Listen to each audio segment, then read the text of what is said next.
My name is Adam Hayes. I'm 32 years old, and I once believed that trust was the foundation of every meaningful relationship. I worked as a senior project manager at a software development company in downtown Chicago, making a comfortable six-figure salary that allowed me to live well in a Lincoln Park condo. My life seemed like the epitome of the American dream. I was about to marry Sophie Grant, the woman I believed to be my soulmate. My relationship with my father, William Hayes, was everything a son could hope for. He was my role model, my mentor, and the man who taught me that integrity was more valuable than any paycheck. My father, William, was 60 years old, a well-respected real estate broker who had built his career over 3 decades in the Chicago market. He and my mother, Catherine, had been married for 35 years, and their relationship was the ideal I used to measure all others. William was the kind of man who opened doors for women, kept his promises no matter the circumstances, and never missed a single one of my baseball games as I was growing up. When I introduced him to Sophie 2 years ago, he welcomed her into our family with open arms, treating her like the daughter he never had. Sophie Grant, 30 years old, worked as a marketing coordinator for a boutique firm in River North. She was intelligent, stunning, and shared my love for weekend getaways to Wisconsin and heated debates over deep dish pizza. We met at a mutual friend's 4th of July barbecue in 2022, and I knew within 3 months that I wanted to spend the rest of my life with her. She got along perfectly with my parents, often joining us for Sunday dinners and holiday celebrations. My mother, Catherine, adored her, and my father, William, often remarked how fortunate I was to have found such a wonderful woman. Everything seemed to be falling into place. Our wedding was scheduled for a Saturday in October at St. Michael's Church in Old Town, followed by a reception at the Chicago History Museum. We had sent invitations to 150 guests, including family, friends, and colleagues. I had spent months planning every detail, from the vintage bourbon bar to the jazz trio that would play during dinner. My best man was my college roommate from Northwestern, and Sophie's sister was her maid of honor. The rehearsal dinner was booked at Gibson Steakhouse, and we had already put down a deposit on a honeymoon suite in Maui. If you enjoy tales of cold-blooded revenge and intense plot twists, like this video and subscribe to the channel now. There are brand new, unreleased stories here every day, each one more gripping than the last. The night before our wedding, I was staying at the Palmer House Hotel with my father, going over the final details of the ceremony. My mother and Sophie were at a separate hotel with the bridesmaids, adhering to the old tradition of not seeing each other before the wedding. William and I had ordered room service and were sitting at the small table in my suite, reviewing the timeline for the next day. He was helping me with the seating chart, ensuring that all the relatives from both sides would be comfortable. It was one of those perfect father-son moments that I thought we would be sharing for many more years to come. Around 10:30 that night, my father excused himself to use the restroom, leaving his iPhone unlocked on the table beside his coffee cup. I wasn't trying to snoop, but when a text message notification popped up on his screen, my eyes naturally drifted over. What I saw made my blood run cold and shattered everything I thought I knew about the two people I trusted most in the world. The message was from Sophie, sent at 10:28 p.m. It read, "Thank you for the unforgettable night, William. The way your lips explored every part of me won't leave my mind. I can't wait for the next time. You're incredible. P.S. Our story will be our secret." Attached to the message was a photo that left no room for doubt or misinterpretation. It was a clear, intimate picture of the two of them together in what appeared to be a hotel room, taken just the night before. In that single moment, my entire world crumbled. The woman I was about to marry, in less than 12 hours, had been sleeping with my own father. The man I had admired my entire life had betrayed not only me, but also my mother, who was probably at that very moment helping Sophie get ready for what she believed would be the happiest day of her son's life. I sat there, staring at that phone screen, feeling as though I was having an out-of-body experience. My hands were shaking, but my mind was surprisingly clear. This wasn't a drunken mistake or a fleeting moment of weakness. The timestamp on the photo's metadata showed it had been taken at 11:47 p.m. the night before, which meant they had planned this while I was at my bachelor party with my groomsmen at Wrigley Field, watching the Cubs lose to the Cardinals and toasting to my future happiness. When my father returned from the bathroom, I had already taken several photos of his phone screen with my own device. Years of working in software development had taught me the importance of documentation and backup systems. I managed to keep my voice steady as I told him I was exhausted and needed to get some sleep before the big day. He patted my shoulder and said, "Get some rest, son. Tomorrow is going to be the best day of your life." The irony was almost unbearable. After William left for his own room, I sat on the edge of the bed and let the full weight of the betrayal sink in. I thought about all the times over the past few months when I had noticed small things that didn't quite add up. Sophie had been working late more often, claiming her marketing firm was landing bigger clients. My father had been taking more business trips to Milwaukee, saying the real estate market there was heating up. There had been knowing glances between them at family dinners, inside jokes that seemed to exclude everyone else, and a new perfume Sophie wore that my father had complimented just a little too enthusiastically. I had dismissed all of these red flags because I trusted them completely. In my line of work, I was trained to spot anomalies in code and identify patterns that didn't belong. But when it came to my personal life, I had been blind to the most obvious bug in my system. The betrayal wasn't just about the physical act. It was about the calculated deception, the elaborate lies, and the fact that they had been planning to let me walk down that aisle completely oblivious to the truth. Instead of calling off the wedding immediately or confronting them in a fit of rage, I made a decision that would define everything that followed. I was going to let them think they'd gotten away with it, right up until the moment when I would expose them in front of everyone who mattered to them. My background in project management had taught me the best solutions required careful planning and perfect execution. I spent the next 3 hours preparing my strategy. First, I uploaded the photos from my father's phone to a secure cloud server that I controlled. Then I created a simple web page with the images and the text message thread, making sure it was hosted on a reliable server that could handle high traffic. I generated a QR code that would direct anyone who scanned it to this web page, and I designed it to look innocuous, like it might be a link to our wedding photos or a digital guest book.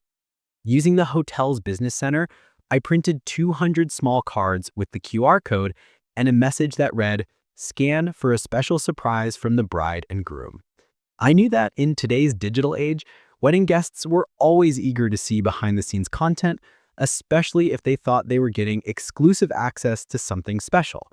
The cards looked professional and legitimate, exactly the kind of thing that modern couples include in their wedding favors. Next, I called Isabella Stone, my attorney, even though it was nearly 2 in the morning.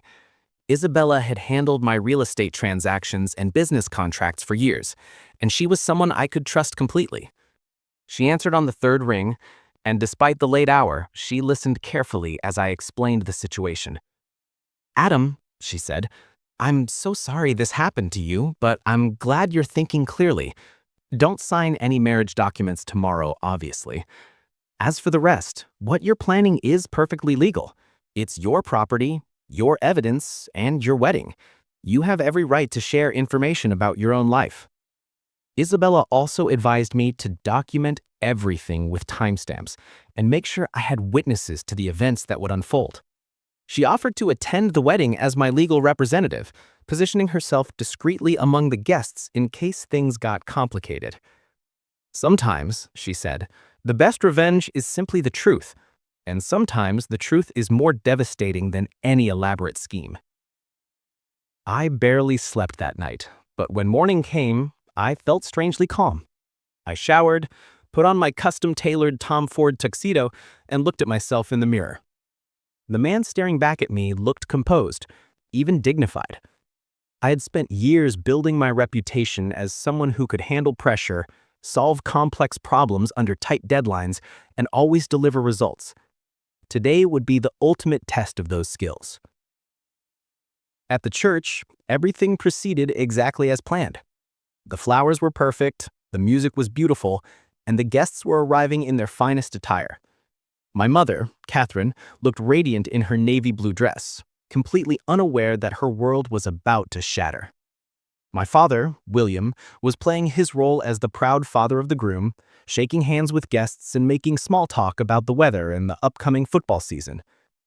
Sophie arrived in a classic white gown that had cost $8,000, looking every bit the blushing bride. She kissed my cheek and whispered, "I can't wait to be your wife." The audacity of her performance was breathtaking.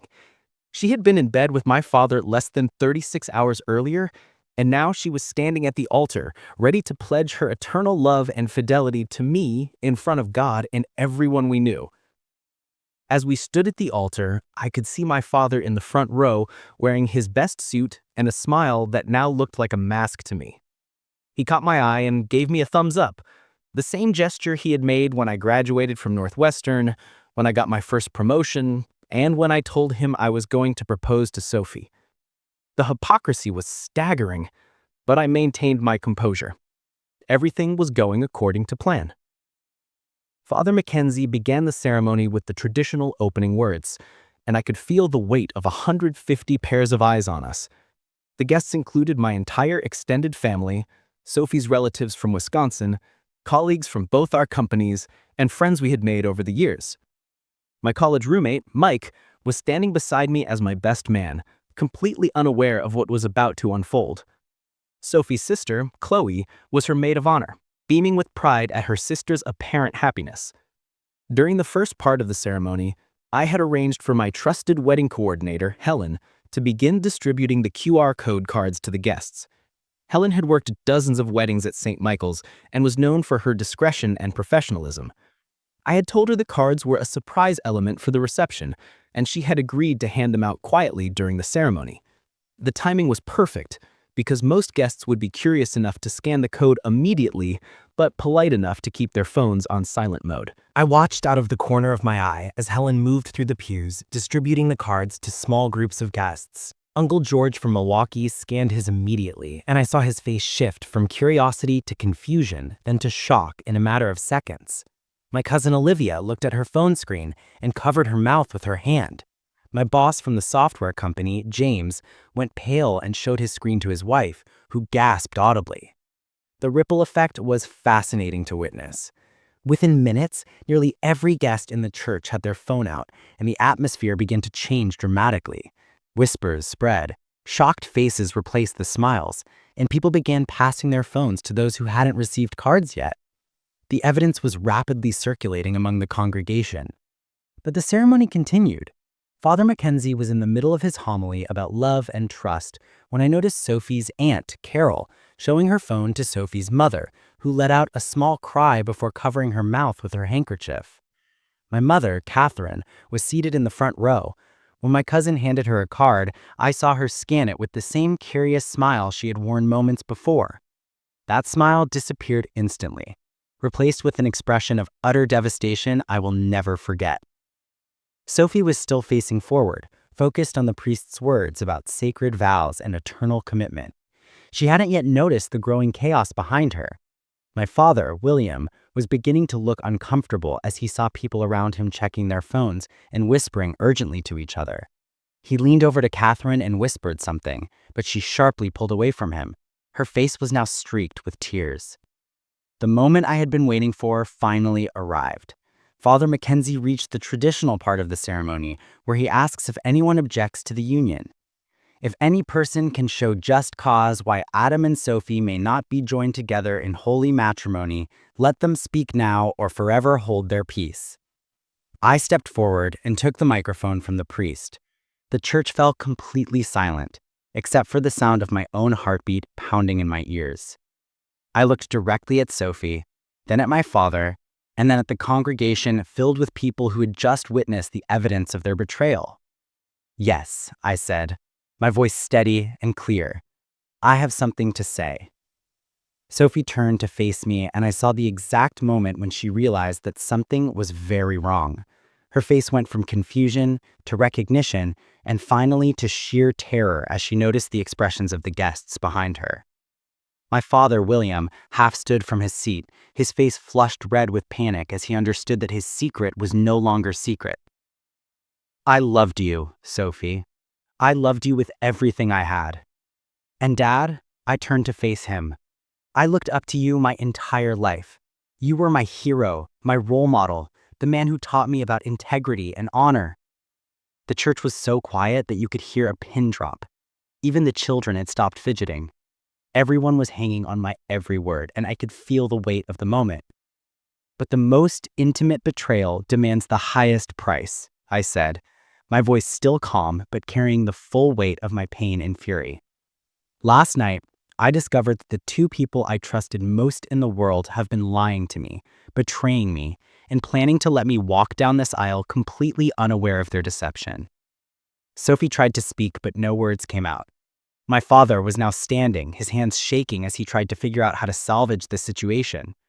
My mother, Catherine, was sobbing openly, not just from the betrayal, but from the public humiliation that was unfolding in front of everyone she knew. "The evidence is clear and undeniable," I continued. "And since both of you chose to make a mockery of this sacred ceremony, I thought it was only fitting that the truth be revealed in the same public forum where you planned to complete your deception." I gestured to the congregation, where nearly everyone was now holding their phones, having seen the explicit messages and photos that proved the affair beyond any doubt. The proof was irrefutable, time-stamped, and devastating in its clarity. "This wedding is over," I announced, "and so is our relationship, both of them." The chaos that erupted was unlike anything I had ever witnessed.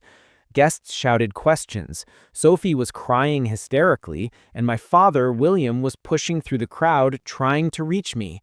But I was already walking down the aisle, my head held high, leaving behind the two people who had destroyed my trust and my family. I walked out of St. Michael's Church and into the crisp October air, feeling a strange sense of liberation that I hadn't expected. Behind me, I could hear the chaos continuing to unfold. Sophie was sobbing uncontrollably, William was shouting explanations no one wanted to hear, and my mother, Catherine, was being comforted by her sister. The guests were streaming out of the church, some following me with expressions of support, while others gathered in small groups to discuss what they had just witnessed. My best man, Mike, caught up with me on the steps of the church. "Jesus Christ, Adam," he said, still processing what had happened. "I can't believe they did that to you. How are you holding up?"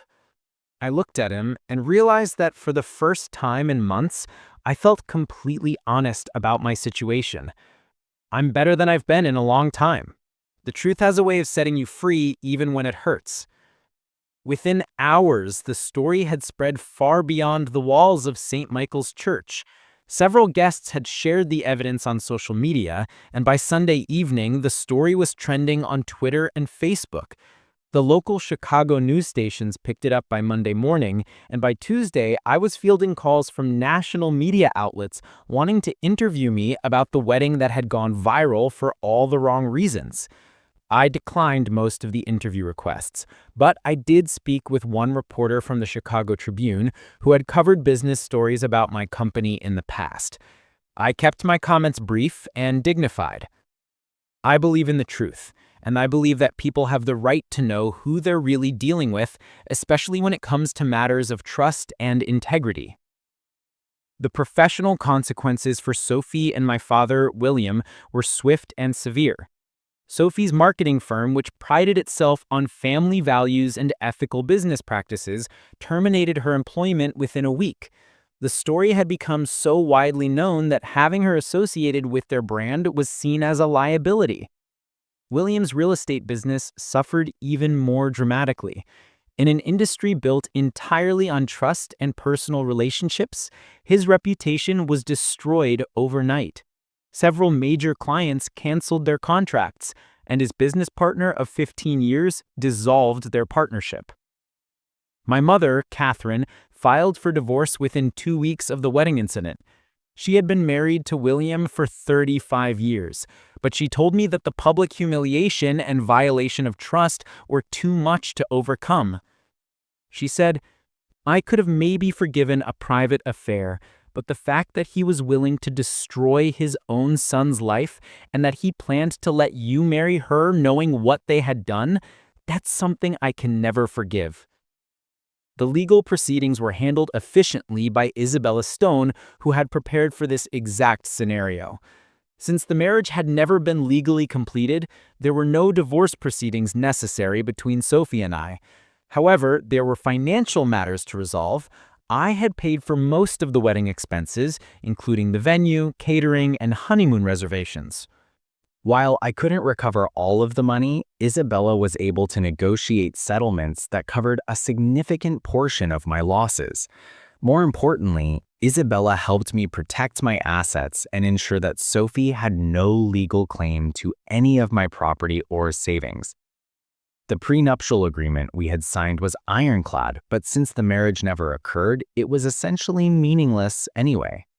What mattered was that I was completely free to start over without any financial entanglements.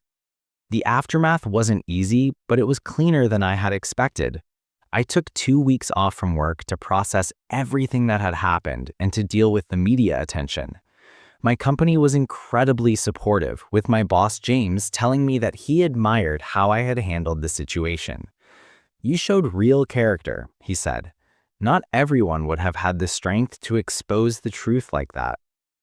3 months after the wedding incident, I made a decision that surprised even me. I accepted a job offer from a tech company in Dallas, Texas.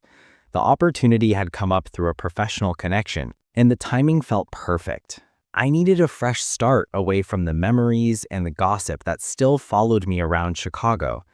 Dallas offered me a senior director position with a substantial salary increase and the chance to work on cutting-edge artificial intelligence projects. Before I left Chicago, I had one final conversation with my father. He had been trying to reach me for weeks, but I had refused to take his calls. Finally, he showed up at my condo on a Saturday morning, looking older and more defeated than I had ever seen him. "Son," he said, "I know I can't undo what I did, but I need you to know that I'm sorry. I destroyed everything that mattered to me, and I'll regret it for the rest of my life." I looked at him standing there in my doorway, this man who had been my hero for 32 years, and I felt something I hadn't expected to feel: pity. "Dad," I said, "I forgive you, not because you deserve it, but because carrying anger around is exhausting, and I have better things to do with my life." 6 months later, I was settled in Dallas, working on projects that challenged me intellectually and surrounded by colleagues who knew nothing about my past except what I chose to share. I had started dating again, taking things slowly and being very careful about trust. The experience had taught me valuable lessons about reading people and recognizing red flags, skills that proved useful both personally and professionally. I heard through my mother that Sophie had moved back to Wisconsin to live with her parents, and that my father had taken a job as a sales associate at a small real estate office in the suburbs. Their affair had ended almost immediately after the wedding incident, apparently unable to survive the harsh light of public scrutiny. The scandal that had brought them together had ultimately destroyed them both. The story of my wedding day revenge had become something of a legend in Chicago social circles, but I rarely thought about it anymore. I had moved on to bigger and better things. And the betrayal that had once seemed like the end of the world had actually been the beginning of a new and better life. Sometimes the most devastating setbacks turn out to be the greatest opportunities for growth and renewal. If you enjoyed this story, please like this video and leave a comment telling me what you thought. And if you haven't subscribed to the channel yet, please subscribe and hit the notification bell to get alerts about new stories like this one. Thanks for watching, and I'll see you in the next one.